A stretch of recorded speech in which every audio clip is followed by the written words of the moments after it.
Allegation method. आज हम लोग पढ़ने वाले हैं एलिगेशन मेथड के बारे में। तो चलिए आज शुरू करते हैं अपना क्वेश्चन के साथ, ये मेथड को कैसे हम सीख सकते हैं। चलिए शुरू करते हैं। तो पहला क्वेश्चन जो हमारे सामने है वो है traders A trader has 300 kg of rice. मतलब एक व्यापारी है जिसके पास 300 kg चावल है। Part of which he sells at 10% profit, यानी उसका कुछ हिस्सा 10% फायदे में बेचता है। And remaining quantity at 15% loss, और बाकी जो बचे हुए भाग हैं उसे 15% हानि में बेचता है। On the whole he incurs on overall loss of 5%, और पूरे सौदे में से 5% का लॉस हो जाता है। तो what is the quantity of rice that he sold at 15% loss. तो बताना है कि कितने क्वांटिटी ऑफ राइस को, यानी कितने भाग को 15% लॉस से उसने बेचा है। तो इस तरह का क्वेश्चन जब भी बनाना हो तो एलिगेशन मेथड बहुत अच्छा है, इससे हम आसानी से बना सकते हैं। तो एलिगेशन मेथड में चाहिए क्या होता है, उसका कंडीशन जान लीजिए। उसमें कंडीशन यही है कि जब दो क्वांटिटी दिया रहे, प्रॉफिट या लॉस या कुछ भी दिया रहे, और उसका जो एवरेज है वो दिया रहे, तब इस मेथड को हम आसानी से यूज करके बना सकते हैं। तो इसमें दिया हुआ है कि 10% का प्रॉफिट हुआ, तो 10% का प्रॉफिट हुआ तो प्रॉफिट को हम लिखेंगे +10। 15% का लॉस हुआ तो इसको लिखेंगे -15। और ओवरऑल जो इसका एवरेज है वो कितना है, 5% का लॉस है। तो 5% का लॉस है यानी -5। अब एक बात ध्यान रखिएगा कि जब भी ये क्वांटिटी दिया रहेगा, दो क्वांटिटी, तो इसके बीच वाला वैल्यू ही यहाँ पे आने वाला है। तो एक तो बड़ा होगा और एक छोटा होगा, तो बड़ा में से छोटा घटा करके साइड में लिखना है। तो देखिए हमें पहले कि इसमें पता करना है कि कौन बड़ा है। -5 और -15 में कौन बड़ा है, तो -5 बड़ा है। तो -5 में हमको घटाना है -15 को, तो कितना हो जाएगा, माइनस माइनस प्लस, यानी -5 + 15 तो हो जाएगा +10। तो यहाँ से हमको मिल जाएगा +10। उसी तरह से इसमें तो पता चल रहा है 10 बड़ा है, तो 10 माइनस -5, 10 में -5 घटाना है, तो माइनस माइनस प्लस हो जाएगा यानी 15 हो जाएगा। यहाँ पे भी गलती हो सकता है, तो ध्यान से करिएगा। अब उसके बाद इसका सिंपलेस्ट रेशियो निकालना है। तो सरलतम रेशियो क्या हो जाएगा इसका, 5 2 10, 5 3 15, यानी इसका रेशियो हो गया 2:3। तो दो भाग वो बेचा 10% के फायदे से, और 3 भाग बेचा 15% के घाटे से। तो कुल भाग मिला के कितना हो गया, कुल भाग मिला करके कितना हो गया, कुल भाग मिला करके हो गया 5, क्योंकि दो भाग इसने बेचा 10% के घाटे फायदे से, और 3 भाग बेचा 15% के घाटे से। तो कुल भाग मिला करके हो गया 5 भाग। तो 5 भाग बराबर कितना हो जाएगा, 5 भाग बराबर कितना, जो जितना टोटल राइस है, तो जितना टोटल राइस है उसको लिख देते हैं। तो टोटल राइस है 300 kg, 300 kg है, तो एक भाग बराबर कितना हो जाएगा, तो एक भाग बराबर हो गया 60 kg।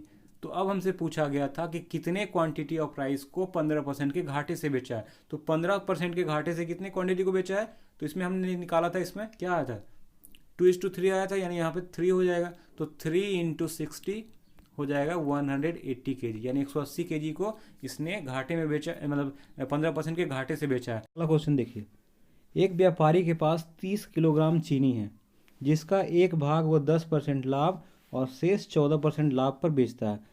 इस प्रकार वह पूरे सौदे पर 13% लाभ प्राप्त करता है। तो बताइए 14% लाभ पर बेची गई मात्रा ज्ञात करें। 14% लाभ पर बेची गई मात्रा ज्ञात करना, यानी कितना कितना चीनी को 14% लाभ पर बेचा गया। तो चलिए देखते हैं कैसे बनता है ये।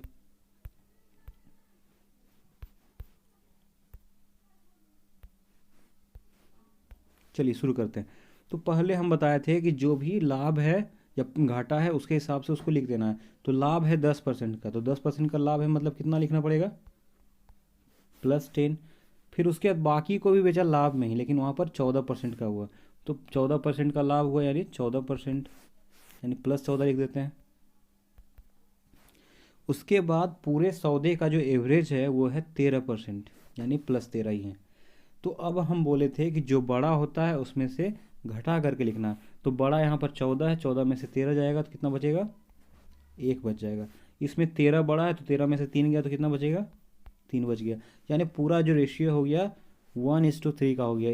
एक भाग ये 10% लाभ से बेचेगा, और 3 भाग जो है 14% के लाभ से बेचता है। तो अब हमसे पूछा गया कि 14% पर बेची गई की मात्रा निकालना है। तो पहले ये 1 भाग ये और 3 भाग ये पूरा मिला करके कितना हो गया, 4 भाग, और ये चारों भाग मिला करके कुल चीनी के बराबर होना चाहिए। तो 4 भाग बराबर हो गया 30 kg, तो 1 भाग बराबर कितना हो गया, ये हो गया 7.5। कितना हो गया 7.5। इसको सिंपल कर सकते हैं, 2 बार में काटेंगे 15, फिर उसके बाद 15/2 कितना होगा 7.5। तो 1 भाग का वैल्यू मिल गया 7.5। तो अब हमसे पूछा गया है कि 14% लाभ पर कितना बेचा गया। तो 3 भाग बेचा गया, तो 3 से गुना कर दीजिए इसको। तो 3 से गुना करेगा 7 या 21, और ये 0.5 का 1.5 हो गया। तो 21 और 1 22, 22.5। तो पूरा कितना पे बेचा वो 22.5, यानी 22.5 kg जो है वो बेचा 14% लाभ से। तो देखते हैं कौन सा ऑप्शन होगा। तो इसका ऑप्शन नंबर हो जाएगा, ऑप्शन में शायद मिस्टेक है कुछ, यहाँ होना चाहिए 22.5।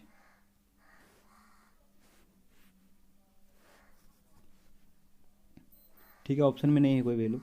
तो ठीक है, हम लोग फिर से देखते हैं क्या कुछ गलती हुआ है क्या। देखिए, पहले 10% लाभ से बेचा, यहाँ 14% लाभ से बेचा, एवरेज हो गया 13, यहाँ से इसमें घटाएं तो 1 हो गया, इधर 3 हो गया।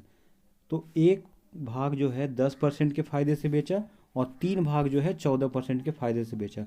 तो कुल भाग मिला करके 4 भाग हो गया, 3 भाग यहाँ पर और 1 भाग यहाँ पर, यानी कुल भाग कितने हो गए 4 हो गए। तो ये 4 भाग मिला करके 30 किलो होना चाहिए, क्योंकि कुल चीनी का वजन कितना है, तो 30 kg है। तो 30 kg बराबर है 4 भाग, तो 1 भाग बराबर कितना हो जाएगा 7.5 ही होगा, 7.5। तो 7.5 हो गया। अब हमसे पूछा गया था कि 14% लाभ से कितना kg को बेचता है। तो 14% के लाभ से कितना kg बेचेगा, 3 भाग को बेच रहा है। तो 1 भाग बराबर 7.5, तो 3 भाग बराबर कितना हो गया 22.5। तो इसका आंसर होना चाहिए 22.5 kg ही होना चाहिए। अगला क्वेश्चन देखते हैं। ए trader had 8.8 quintal of rice, मतलब एक व्यापारी है जिसके पास 8.8 यानी 8.8 क्विंटल राइस है। He sold a part of it at 7% profit and rest at 18% profit. तो पहला पार्ट को वो 7% के फ़ायदे में बेचता है, दूसरा पार्ट को 18% के फ़ायदे में बेचता है। So that he made a total profit of 12%, और इस तरह से उसको पूरे सौदे में 12% का फ़ायदा हो जाता है। तो how much rice did he sell at 18% profit. तो 18% के लाभ से कितना चावल को बेचता है, मतलब कितना चावल को बेचता है, ये निकालना हमें। तो पहले हमको क्या करना था, इसमें 7% फ़ायदा, 18% फ़ायदा, और पूरा सौदा का कितना होता है 12% फ़ायदा होता है।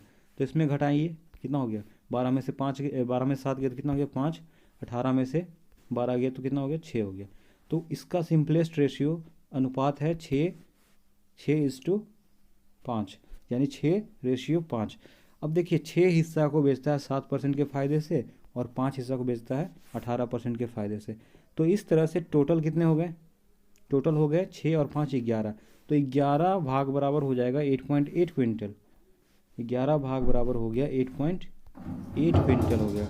तो 1 भाग बराबर कितना हो जाएगा, तो 8.8 डिवाइडेड बाई 11, यानी 0.8 हो गया 1 भाग बराबर। तो अब हमसे पूछा गया 18% वाला, तो 18% में कितना है, तो 5 है। तो 0.8 इंटू 5 कर देना, 0.8 इंटू 5 कर देना। तो 0.8 इंटू 5 कितना हो जाएगा 8×5=40, यानी 4। तो 4 क्विंटल जो है वो बेचा गया है 18% फ़ायदे से। तो इसका ऑप्शन नंबर डी सही हो जाएगा। अगला क्वेश्चन देखिए। Dinesh deposited 2 parts of a sum of 25,000 in different banks at the rate of 15% per annum and 18% per annum respectively. In 1 year he got 4,050 as a total interest. What was the amount deposited at the rate of 18% per annum? इस question का मतलब समझिए। दिनेश नाम का एक व्यक्ति है, उसके पास 25,000 है। तो 25,000 को 2 अलग अलग बैंकों में जमा करता है। पहला बैंक में 15% पर एनम के दर से, और दूसरा बैंक में 18% पर एनम के दर से। तो 1 साल में उसे कुल इंटरेस्ट मिल जाता है 4,050 रुपया। तो बताना है कि 18% पर एनम से उसने कितना इन्वेस्ट किया, कितना जमा किया, ये बताना है आपको। तो सबसे पहला काम हम बोले थे कि तीनों जो होता है वो सेम होना चाहिए। तो इसमें देखिए, एक में रेट दिया हुआ है, 2 में दिया हुआ है, और तीसरा रेट जो एवरेज वाला है वो नहीं दिया हुआ है। तो पहले हमको वो निकालना है। तो वो कैसे निकलेगा, तो जब हम जानते हैं कि इतना अमाउंट का 25,000 का उसको इंटरेस्ट मिल रहा है 4,050 रुपये, तो उसका रेट निकाल सकते हैं। सिंपल इंटरेस्ट बराबर क्या होता है, तो P into R into T होता है। तो सिंपल इंटरेस्ट यानी ये दिया हुआ है कितना मिल रहा है इसको 4,050, और पूरा प्रिंसिपल कितना था 25,000, और रेट हमें निकालना है, टाइम तो एक ही साल रहेगा, बाई 100, PRT बाई 100 से निकाल देना है। तो 2 0 कट गया, तो यहाँ बच गया 250, तो इधर आकर के डिवाइड हो जाएगा 4,050 डिवाइडेड बाई 250। तो यहाँ से मिल गया आर का वैल्यू, 1 0 से 1 0 कट गया, यानी 81/5। फिर से देखिए, सिंपल इंटरेस्ट का जो फार्मूला होता है वो होता है P into R into T by 100 is equal to simple interest है।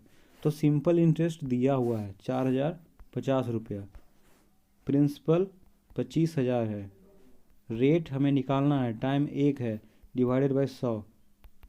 तो यहाँ से हम लोग निकाल लेंगे, तो कितना हुआ मेरा 81/5। तो 81/5 को हम क्या लिख सकते हैं, उसको लिख सकते हैं 16.2।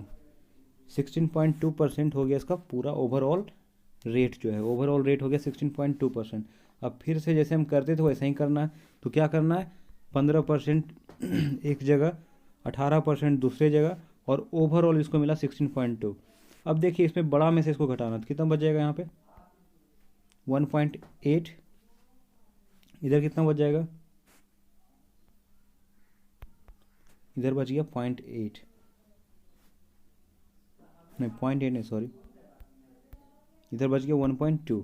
अब देखिए इसको हम सिंपलेस्ट रेशियो में निकालेंगे कितना होगा, 6×18, 6×2=12, यानी इसका अनुपात हो गया 6:2 हो गया, यानी सॉरी 3:2 हो गया। तो यहाँ से हम क्या करना है, हमें क्या करना है, टोटल पार्ट को जोड़ करके निकाल लेना है। तो कितना हो गया, यहाँ पर 3 पार्ट, यहाँ पर 2 पार्ट, तो टोटल पार्ट हो गए 5, और 5 पार्ट इज इक्वल टू कितना, 5 पार्ट इज इक्वल टू 25,000। तो एक पार्ट बराबर हो गया 5,000। तो हमसे पूछा गया था कि 18% की दर से कितने पैसे को लगाया है, तो इसका कितना रेशियो है, 2 है। तो 5,000 इंटू 2, इसका आंसर हो जाएगा 10,000, यानी 10,000 जो है वो 18% से इन्वेस्ट किया, और 15,000 को 15% से इन्वेस्ट किया। फिर से इस क्वेश्चन को देखिए क्या किया हमने, पहले हमने निकाला इससे rate, P into R into T से रेट निकाल दिया, तो रेट निकल के आ गया 16.2। तो 16.2% आ गया, तो फिर से वही एवरेज वाला जो कॉन्सेप्ट था, एलिगेशन लगा देना। तो एलिगेशन लगाते हैं, तो एलिगेशन में इधर 15%, इधर 18%, और ओवरऑल मिल गया इसको 16.2%। तो यहाँ से इसको घटाएंगे तो हो जाएगा 1.2%, यहाँ से इसको घटाएंगे तो हो जाएगा 1.8%। तो 6×18, 6×2=12, तो इसका रेशियो हो गया 3:2, 3:2 हो गया। अब ये जो अमाउंट है, टोटल अमाउंट, उसका 3 भाग इन्वेस्ट किया गया है 15% की दर से, और 2 भाग को 18% की दर से किया गया है। तो कुल भाग मिला करके 5 हो गए, और ये 5 भाग किसके बराबर है, ये 5 भाग जो है किसके बराबर है, तो 25,000 के बराबर है। 5 भाग 25,000 के बराबर है, तो एक भाग बराबर कितना हो गया 5,000। तो हमसे पूछा गया था कि 18% की दर से कितना इन्वेस्ट करता है, तो इसमें 2 भाग हैं, तो 5,000 इंटू 2, 5,000 × 2 कर देंगे तो कितना हो जाएगा 10,000। तो 10,000 जो है वो इन्वेस्ट किया गया 18% की दर से।